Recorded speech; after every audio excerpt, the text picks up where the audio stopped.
Hello friends, welcome to my YouTube channel The Web Education. So friends, এই মুহূর্তে একটা গুরুত্বপূর্ণ আপডেট তোমাদের সামনে শেয়ার করব। সেটা হয়তো অনেকেই থাম্বনেলটা দেখার পরে ডিমোটিভেশন হতে পারো, কিন্তু যা কিছু বক্তব্যগুলো বা যা কিছু ভিডিওর মধ্যে দিয়ে কথাগুলো আমি শেয়ার করব সেগুলো সবই বাস্তবসম্মত এবং তোমরা মিলিয়ে নিতে পারো যে এই ধরনের কথাগুলো কেন বলা হচ্ছে। এবং এই মুহূর্তে দাঁড়িয়ে প্রাইমারি টেট যে 2022 ইন্টারভিউ নোটিশ যে না আসার কারণ কি হতে পারে বা কি রয়েছে মুহূর্তে, এবং পরবর্তীতে আরও বড় ধরনের বাধা কিন্তু আসতে চলেছে প্রাথমিক টেট ইন্টারভিউর জন্য। তো অবশ্যই ভিডিওটা শেষ পর্যন্ত দেখো সকলে, আর সকলকে বলবো যে ভিডিওটা যতটা পারবে শেয়ার করো, সকলেই যাতে অবগত হয় এবং ঐক্যবদ্ধতা অন্তত তৈরি করতে পারে সকলের মধ্যে।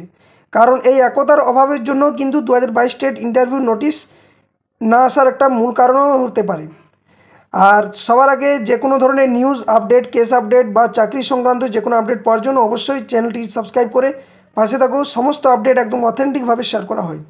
তো চলো ভিডিওটা আলোচনা করা যাক। যে ভিডিওর মধ্যে দিয়ে আমি যে বিষয়গুলো তুলে ধরছি সেগুলো হয়তো একটু হলেও কল্পনা করবে বা ভাবার চেষ্টা করবে, এবং যেগুলো বলছি এগুলো সবই কিন্তু আমার নিজস্ব বক্তব্য, এবং যে বক্তব্যগুলো আমি বলছি কারণ এতদিন ধরে ইউটিউব চ্যানেলে ক্লাস করিয়ে বা যে কোনো নিউজ আপডেট দেওয়ার ফলে একটা অভিজ্ঞতার ভিত্তিতে আমি তোমাদের সামনে বিষয়গুলো তুলে ধরছি বা শেয়ার করছি। তো অবশ্যই দেখো। তো প্রথমত প্রাইমারি টেট 2022 ইন্টারভিউ নোটিশ যেটা আসার কথা ছিল 2022 টেট রেজাল্ট যে পাবলিশ হয়েছিল তার পরে, কারণ পর্ষদ সভাপতি নিজেও বলেছিলেন যে 2022 টেটের ইন্টারভিউ নোটিশ আসার একদম কোনো দেরি না করে যতক্ষণ ইন্টারভিউ মানে যে রেজাল্ট পাবলিশ হয়েছিল সেই রেজাল্ট পাবলিশের পরে 24 ঘন্টার মধ্যে কিন্তু নোটিশ জারি। এবং পরপর তিনি আবার বলেন যে 2022 টেট যে রিক্রুটমেন্ট প্রসেস অর্থাৎ 2017 টেট, সেই 2017 টেট কিন্তু কমপ্লিট হওয়ার পরেও কিন্তু নোটিশ 24 ঘন্টার মধ্যে দেওয়া হবে বলে তিনি জানিয়েছিলেন। এবং সাথে সাথে এটাও বলেছিলেন যে 50,000 শূন্যপদে তিনি নোটিশ জারি করতে রেডি আছেন, এবং এখনও তিনি বলছেন যে নোটিশ এই মুহূর্তে দেবো যদি সরকার থেকে গ্রিন সিগন্যাল আসে। তো এই নোটিশ না আসার কয়েকটা কারণ রয়েছে। যদি কারণগুলো তোমাদের সাথে যুক্তিযুক্ত হয় বা আমার যে কারণগুলো আমি দেখিয়েছি এই ভিডিওর মধ্যে দিয়ে যদি তোমাদের মনে হয় যে হ্যাঁ এগুলো যুক্তিযুক্ত, তো অবশ্যই একটা লাইক করবে। তো প্রথম যেটা হচ্ছে সেটা তোমরা জানো, সবথেকে বড় যেটা মামলা এবং রাজ্যের এই মুহূর্তে সবথেকে বড় বাধা হয়েছে যে কোনো নিয়োগ ভর্তির ক্ষেত্রে, সেটা হচ্ছে ওবিসি মামলা। তো ওবিসি মামলা তোমরা সকলেই জানো যে ওবিসি মামলা এখন বর্তমানে সুপ্রিম কোর্টের বিচারাধীন বিষয় রয়েছে। এর আগে কলকাতা হাইকোর্টে যখন 140টা কাস্টকে নিয়ে যে নোটিশ জারি করা হয়েছিল বা যে পাবলিশ করেছিল লিস্টটা, সেখানেও কিন্তু কলকাতা হাইকোর্টে সেটা নিয়ে খারিজ করে দেয়, এবং যার পরিপ্রেক্ষিতে 15 তারিখে ওবিসি কেস মামলা গত 15 তারিখ অর্থাৎ মঙ্গলবার কিন্তু এই মামলার শুনানি হওয়ার কথা। কিন্তু সেখানে প্রথমত যে মামলার শুনানি হবে ওবিসি নিয়েই, সেটা হচ্ছে এই 140টা যে ক্যাটাগরি, সেই ক্যাটাগরির যে কাস্ট যে পাবলিশ করেছে রাজ্য সরকারের তরফ থেকে লিস্ট, সেটা নিয়ে হবে। এবং যে পুরনো মামলা অর্থাৎ পুরনো যে ওবিসি কেস মামলা যেটা চলছিল সেটা কিন্তু 22 তারিখ অর্থাৎ 22/7/2025 কিন্তু শুনানি হওয়ার কথা। তো আদৌ এই ওবিসি মামলায় একটা কি দুটো হিয়ারিংয়ের মধ্য দিয়ে সমাপ্ত হবে কি হবে না সেটা নিয়ে কিন্তু একটা প্রশ্নচিহ্ন, যার ভিত্তিতে কিন্তু 2022 টেট ইন্টারভিউ নোটিশ এখনও পর্যন্ত আসছে না। এবং এটা বিভিন্ন পর্ষদের আধিকারিকদের সাথেও যখন 2022 টেটের যে সমস্ত ক্যান্ডিডেটরা দেখা করতে গেছেন তারাও কিন্তু এই বক্তব্যটাই বলেছে তাদেরকে পর্ষদের বিভিন্ন আধিকারিকরা, যে ওবিসি মামলার জন্য এই মুহূর্তে নিয়োগ করতে পারছি না। তো এটা একটা সবথেকে বড় বাধা। দ্বিতীয় হচ্ছে 2022 টেট রিক্রুটমেন্ট প্রসেস অর্থাৎ যেটা আমরা 2017 টেট নামে জেনে থাকি। তো 2017 টেটের এখনও পর্যন্ত দুটো বিষয় বাকি। একটা হচ্ছে কি না, একটা হচ্ছে এনআইএস যে ডিএলএড ডকুমেন্টস ভেরিফিকেশান, সেটা এর আগে সুপ্রিম কোর্টের রায় অনুসারে 1200 মতো ক্যান্ডিডেটদের ডকুমেন্টস ভেরিফিকেশান অলরেডি 18 যে তারিখ, সে 18 তারিখ অর্থাৎ 18ই জুন কিন্তু কমপ্লিট হয়ে গেছে। এবং তারপর কলকাতা হাইকোর্টের দ্বারস্থ হয়েছিল আরও কিছু অ্যানাউন্স ক্যান্ডিডেট, এবং তাদের ডকুমেন্টস ভেরিফিকেশানের যে ডেট সেটা কিন্তু দেওয়া হয়েছে। তোমরা জানো যে গত 22 তারিখ থেকে এই 2022 যে পরবর্তী যে অ্যানাউন্স ক্যান্ডিডেট যারা কলকাতা হাইকোর্টে কেস করেছিল তাদের ডকুমেন্টস ভেরিফিকেশান চলবে, এবং এখানেও সেই সংখ্যাটা প্রায় 2100-2200 কাছাকাছি রয়েছে। অর্থাৎ এখনও পর্যন্ত 2022 টেট রিক্রুটমেন্ট প্রসেসের যে সম্পূর্ণতা সেটা এখনও হয়নি। এবং সাথে সাথে আরেকটা 2022 টেট রিক্রুটমেন্ট প্রসেসের যেটা বাধা এখনও বা কমপ্লিট হয়নি সেটা হচ্ছে 2022 ডিএলএড মামলা।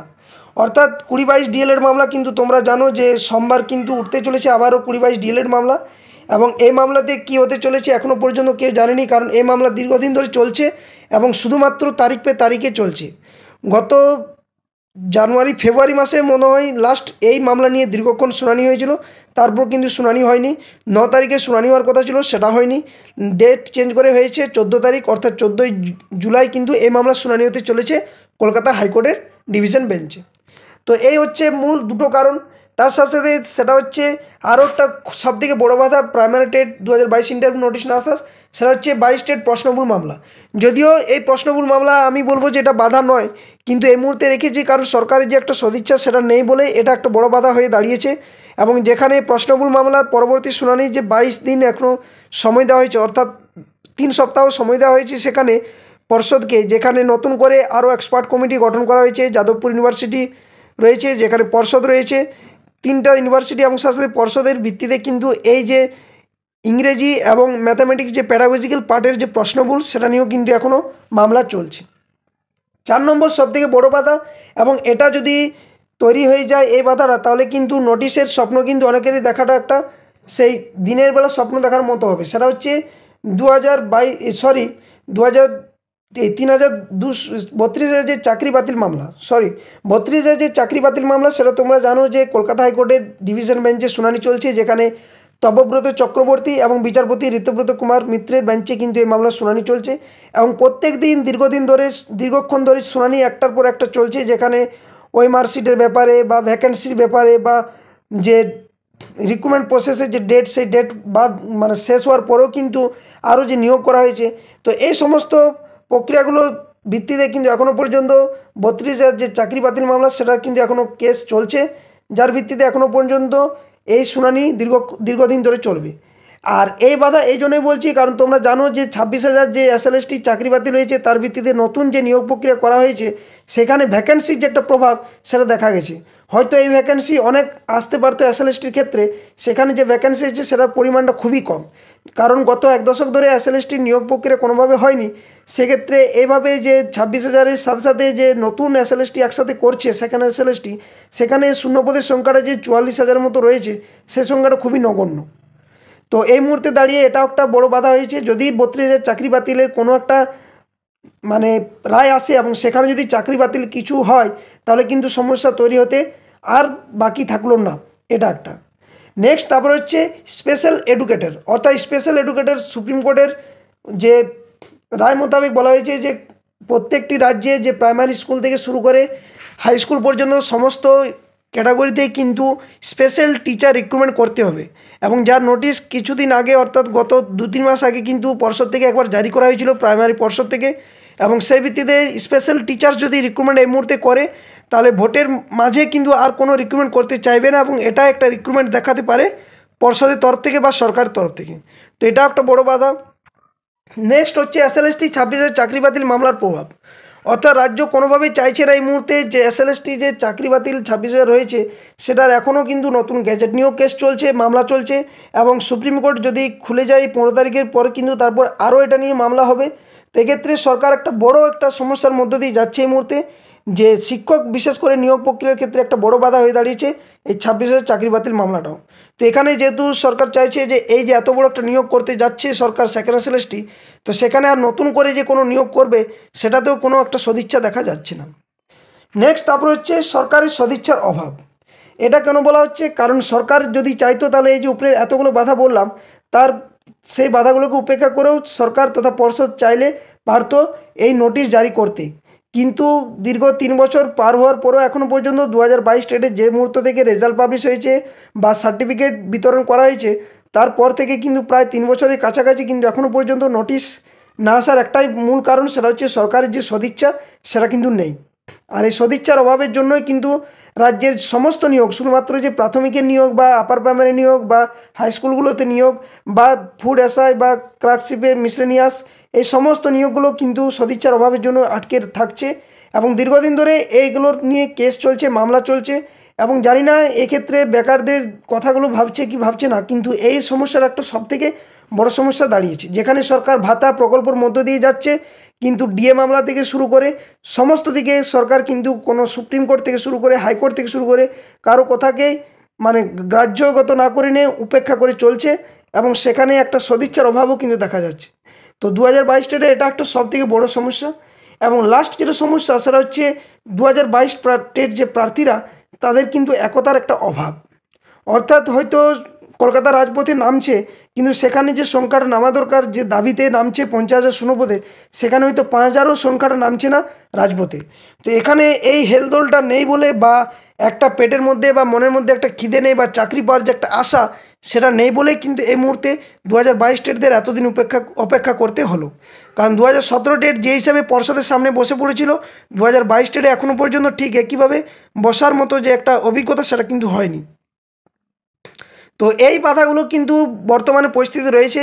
এবং আরেকটা কথা একদম সম্পূর্ণভাবে বলতে চাই, যদি এই 32,000 চাকরি বাতিল মামলা, বা এই যে NRSDL ডকুমেন্টস ভেরিফিকেশন, বা এই প্রশ্নভুল মামলা, বা এই 26,000 যে চলছে SLST নিয়োগ, বা সরকারি যে সদিচ্ছা, এইগুলো থাকার জন্য যদি এই 22 স্টেটের ইন্টারভিউ নোটিশ না আসে এই ভোটের আগে, বা 2026-এর যে বিধানসভা ভোট রয়েছে তার আগে, কিন্তু তার পরবর্তীতে আরও 5 বছর, কিন্তু এটা ভাবতে অবাক মনে হলেও, এবং কথাটা অনেকেরই হয়তো অবাস্তব লাগলেও বা খারাপ লাগলেও, বিষয়টা এটাই যে যদি এই মুহূর্তে বা 2026-এর আগে নোটিশ জারি করে যদি নিয়োগ প্রক্রিয়া সম্পূর্ণ কমপ্লিট না করে, তাহলে কিন্তু একটা বড় সমস্যা তৈরি হবে। এবং সেকেন্ড SLSTর মতো কিন্তু একটা হতে চলেছে এই 2022 স্টেট। কারণ 2022 স্টেটের অন্য কিছু বাধা নেই, যে পরীক্ষার যে অস্বচ্ছতা বা প্রশ্নপত্রে ভুলের ক্ষেত্রে বা কোনো কিছু। কারণ এখানে 2022 স্টেট একমাত্রই টেট যেটা রাজ্যের বুকে একমাত্র স্বচ্ছভাবে টেট হয়েছে, এবং টেট পরীক্ষার সাথে সাথে সিলেবাসের ভিত্তিতে যে পরীক্ষা বা সময় মতো যে সার্টিফিকেট বা মার্কশিট সমস্ত কিছু একদম ঠিকঠাক রয়েছে। কিন্তু যদি এই সদিচ্ছা না থাকে সরকারের, বা যদি 26-এর ভোট পার হয়ে যায়, তাহলে কিন্তু এটা আরও 5 বছর সরকার নিতে কিন্তু তৈরি রয়েছে এই মুহূর্তে। আর যে শূন্যপদের কথা, সেটা অনেকেই ভাবছি যে 50,000 শূন্যপদ, আমি এখনও বলছি, আগেও বলেছি, যে শূন্যপদ তখনই তৈরি হবে, শূন্যপদ রয়েছে, কিন্তু শূন্যপদ তখনই সরকার দিতে পারবে যদি সরকার চাপের মধ্যে থাকে। কিন্তু সরকার কোনোভাবেই 2022 স্টেট এতভাবে যে আন্দোলন করলো, সেখানে হয়তো সংখ্যাটা কম হতে পারে, কিন্তু সরকারের কাছে বা মাননীয়ার কাছে বা পর্ষদের কাছে বা যে কোনো আধিকারিকদের কাছে এই বিষয় নিয়ে অবশ্যই পেপার, নিউজ চ্যানেল, ভিডিওতে সমস্ত জায়গাতে ছড়িয়ে পড়েছে, ওনারাও অবগতও রয়েছেন এই বিষয় নিয়ে, কিন্তু কোনোভাবেই ওনাদের সদিচ্ছা না থাকার জন্য এই অবস্থা রাজ্যের হয়ে গেছে। তো শূন্যপদ কিন্তু প্রচুর রয়েছে, এটা কোনো দ্বিধাগ্রস্ত নেই বা কোনো দ্বন্দ্বের মধ্যে নেই, কিন্তু এত শূন্যপদ দেবে বলে আমারও মনে হয় না।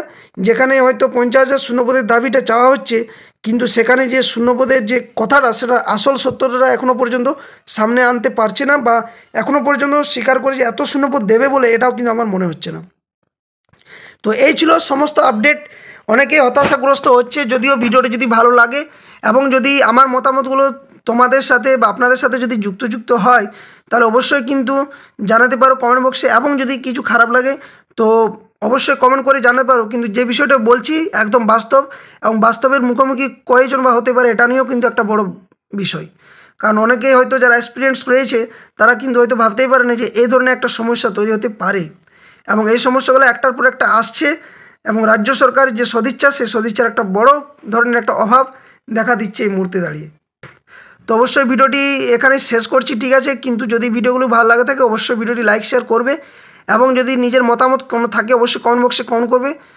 আর চ্যানেলে নতুন হয়ে থাকলে বা এই ধরনের নিউজ আপডেট যে কোনো নোটিফিকেশান সবার প্রথমে পাওয়ার জন্য এবং অথেন্টিকভাবে পাওয়ার জন্য অবশ্যই চ্যানেলটি সাবস্ক্রাইব করে পাশে থাকা বেল নোটিফিকেশান অন করবে। আর যারা 2022 স্টেট ইন্টারভিউ প্রিপারেশন নিচ্ছ বা নিতে চাইছো, অবশ্যই the way pace education channel প্লেলিস্টে গিয়ে ভিজিট করতে পারো। সেখানে প্রায় 76 থেকে 80 মতো ইন্টারভিউ রিলেটেড ক্লাস করানো হয়ে গেছে, যেগুলোতে বিভিন্ন ধরনের প্রশ্ন রয়েছে। সেখানে সিচুয়েশন বেস প্রশ্ন, টপিক ওয়াইজ প্রশ্ন, প্রি প্রাইমারি থেকে ক্লাস 5 পর্যন্ত যে বিভিন্ন টেক্সট বুক রয়েছে ওয়েস্ট বেঙ্গলের, সেই টেক্সট বুকের বিভিন্ন প্রশ্ন খুঁটিয়ে খুঁটিয়ে করা হয়েছে। এবং 2017 টেট ইন্টারভিউতে যে ধরনের প্রশ্ন করা হয়েছিল, সেই ধরনের প্রশ্ন এবং তার অনুকরণে বিভিন্ন প্রশ্নও কিন্তু করানো হয়েছে। তো অবশ্যই ডেমো ইন্টারভিউ দুটোরই ক্লাস কিন্তু প্লেলিস্ট রয়েছে চ্যানেলে।